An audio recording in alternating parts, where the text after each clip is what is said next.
Kautilya study point में आपका स्वागत है। हमारी पृथ्वी की सीमा कहां तक है और पृथ्वी की सीमा कहां पर खत्म होती है और हमारा अंतरिक्ष कहां पर शुरू होता है। इसके अलावा पृथ्वी के वायुमंडल में क्या क्या है, आइए सारी जानकारी देने वाले हैं। इस वीडियो में पहले ये जान लेते हैं कि वैज्ञानिक के मुताबिक हमारे वायुमंडल का अंत कहां पर होता है। पृथ्वी के वायुमंडल को 5 मुख्य लेयर्स में बांटा गया है। ट्रोपोस्फियर, स्ट्रेटोस्फियर, मेसोस्फियर, थर्मोस्फियर और एक्सोस्फियर, इन सभी सीमाओं को तापमान के मुताबिक बांटा गया है। सिर्फ तापमान ही नहीं, बल्कि इन्हें केमिकल और फिजिकल प्रॉपर्टी के आधार पर भी डिवाइड किया गया है।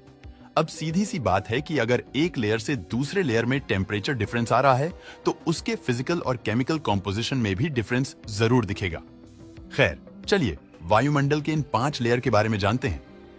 ट्रोपोस्फेयर वायुमंडल की ये पतली लेयर होती है जिसकी शुरुआत हमारी पृथ्वी की सतह से होती है और ये पृथ्वी की सतह से करीब 12 किलोमीटर की ऊंचाई पर जाकर खत्म होती है। पृथ्वी के मौसम में जितने भी बदलाव होते हैं वो इसी लेयर में देखे जाते हैं। जितने भी जहाज, पक्षी और ड्रोन उड़ते हैं वो सब भी इसी लेयर में आते हैं। ये लेयर से हमारे जीवन पर बहुत ज्यादा असर होता है। वैज्ञानिक ऐसा मानते हैं कि आने वाले 50 से 100 सालों में हम इस लेयर पर पूरा कंट्रोल जमा लेंगे, जिसका मतलब ये होगा कि यहां पर होने वाली जितनी भी एक्टिविटीज होंगी उनको हम इंसान अपनी टेक्नोलॉजी के जरिए कंट्रोल कर पाएंगे। अगर आपने ये सोचा कि इसके जरिए हम अपने मौसम को भी कंट्रोल कर पाएंगे तो आप बिल्कुल सही हो, ताकि वहां पर मौजूद फसल और बाकी इंपॉर्टेंट चीजों को कोई हानि ना हो। ऐसा कई बार किया जा चुका है, लेकिन कोई भी एक्सपेरिमेंट सफल नहीं हुआ। लेकिन भविष्य में ऐसा होने के बहुत ज्यादा चांसेस हैं। स्ट्रेटोस्फियर, ये लेयर ट्रोपोस्फियर के खत्म होने के बाद शुरू होती है और उससे करीब 38 किलोमीटर की ऊंचाई पर खत्म होती है।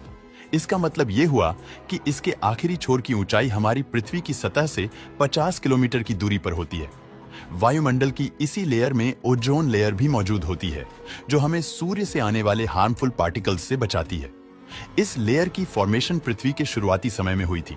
इस लेयर में हमें वेदर बैलून और हाई फ्लाइंग प्लेन नजर आते हैं। एरोप्लेन को इतनी ऊंचाई पर तब उड़ाया जाता है जब उन्हें लॉन्ग डिस्टेंस ट्रैवल करनी होती है और फ्यूल बचाना होता है।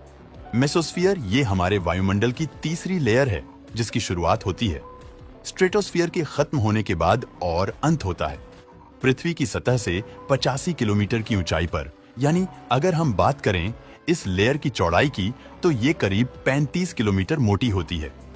इस लेयर में आते आते पार्टिकल डेंसिटी इतनी कम हो चुकी होती है कि यहां पर किसी भी एरोप्लेन को उड़ाना ऑलमोस्ट इम्पॉसिबल हो जाता है। आपने कई जगहों पर टूटते हुए तारों के बारे में सुना होगा, जो असल में एक तारा नहीं बल्कि एक उल्कापिंड होता है जो पृथ्वी के वायुमंडल में आकर जल जाता है। यह जलने का प्रोसेसर कहीं और नहीं बल्कि मेसोस्फियर में ही होता है।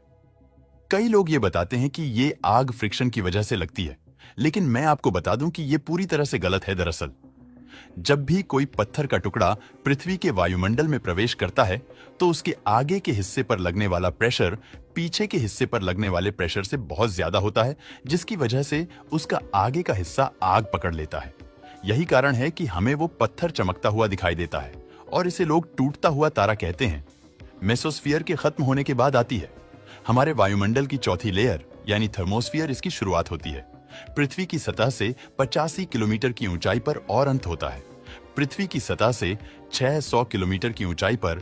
अभी तक हमने वायुमंडल की जितनी भी लेयर्स के बारे में आपको बताया उनमें से ये सबसे ज्यादा चौड़ी है।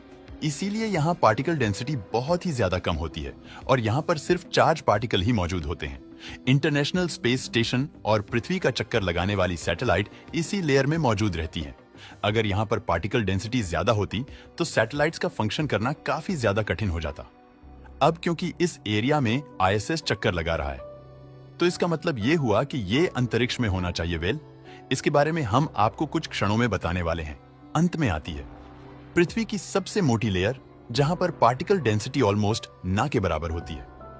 हम बात कर रहे हैं पृथ्वी की आखिरी लेयर एक्सोस्फियर की। इसकी शुरुआत तो पृथ्वी की सतह से 600 किलोमीटर की ऊंचाई पर होती है, लेकिन अंत 10,000 किलोमीटर की ऊंचाई पर होता है।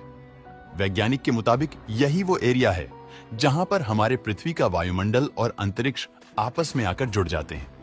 लेकिन फिर भी हम ये नहीं कह सकते कि इसी लेयर से अंतरिक्ष की शुरुआत होती है। यहाँ पर काफी सारा स्पेस डेब्रिस मौजूद है और साथ ही में यहाँ पर आपको बहुत ही कम गैस मॉलिक्यूल देखने को मिलेंगे।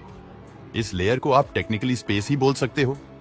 वायुमंडल को डिवाइड करना काफी आसान था, लेकिन अंतरिक्ष और पृथ्वी की बाउंड्री को बांटना इतना ज्यादा आसान नहीं था, क्योंकि उसके लिए किसी बेस मैट्रिक को चूज करना काफी ज्यादा कठिन था। बेस मैट्रिक चूज करने का मतलब है यह पता लगाना कि हम अंतरिक्ष और पृथ्वी को किस आधार पर बांटे हैं। इस बात पर बहुत सालों से डिबेट की जा रही थी, लेकिन साल 1957 में थियोडोर वॉन कार्मन, एक हंगरी अमेरिकी वैज्ञानिक, ने इसका एक बहुत ही अच्छा एक्सप्लेनेशन देते हैं। उनके मुताबिक पृथ्वी का अंत और अंतरिक्ष की शुरुआत पृथ्वी की सतह से 100 किलोमीटर की ऊंचाई पर होती है। और ऐसा कहने का उनके पास काफी सारे कारण थे, जिनमें से मुख्य कारण था एरोडायनामिक लिफ्ट। उनके मुताबिक अंतरिक्ष और पृथ्वी को एक ऐसी रेखा से डिवाइड करना चाहिए जहां पर पार्टिकल डेंसिटी इतनी ज्यादा कम हो जाए कि कोई भी ऑब्जेक्ट मात्र पार्टिकल्स के जरिए उड़ान ना भर पाए। यह स्टेटमेंट काफी ज्यादा सिंपल है, लेकिन शायद आपको इसमें थोड़ी कंफ्यूजन हो, इसीलिए चलिए इसे थोड़ा अच्छे से समझते हैं। हम जानते हैं कि जितनी भी चीजें पृथ्वी पर उड़ती हैं, फिर चाहे वो आपका स्कूल में बनाया हुआ पेपर प्लेन हो या फिर विशाल प्लेन, उनका एक बेसिक मैकेनिज्म एरोडायनामिक लिफ्ट होता है। इसका मतलब ये हुआ कि इन दोनों ही ऑब्जेक्ट्स को इस तरह से डिजाइन किया जाता है कि वो वायुमंडल में मौजूद पार्टिकल्स का पूरा लाभ उठाएं और इससे अपने वेट को बैलेंस करते हुए हवा में उड़ पाएं। यही कारण है कि हमें एरोप्लेन में विंग दिखाई देते हैं और साथ ही में इसकी बॉडी बिल्कुल रॉकेट की शेप में बनाई जाती है। ऐसे प्लेन को हवा का इस्तेमाल करने में आसानी होती है, जिससे वह आसानी से उड़ पाता है। अब यह तो केस हुआ हमारे वायुमंडल का, लेकिन जैसा कि मैंने आपको पहले ही बताया कि पृथ्वी की सतह से ऊपर जाने पर पार्टिकल डेंसिटी कम होने लगती है, जिसकी वजह से यह एरोडायनामिक लिफ्ट अचीव करना और भी ज्यादा कठिन हो जाता है। जब एक पॉइंट ऐसा आता है जहां पर यह एरोडायनामिक लिफ्ट अचीव करना ऑलमोस्ट इम्पॉसिबल हो जाता है, जिसकी वजह से उसे ही हम अंतरिक्ष की शुरुआत मान सकते हैं। और यह पॉइंट पृथ्वी से बहुत ज्यादा ऊपर नहीं, बल्कि मात्र 100 किलोमीटर की ऊंचाई पर ही मौजूद है। दोस्तों, वीडियो पसंद आया हो तो लाइक और शेयर करें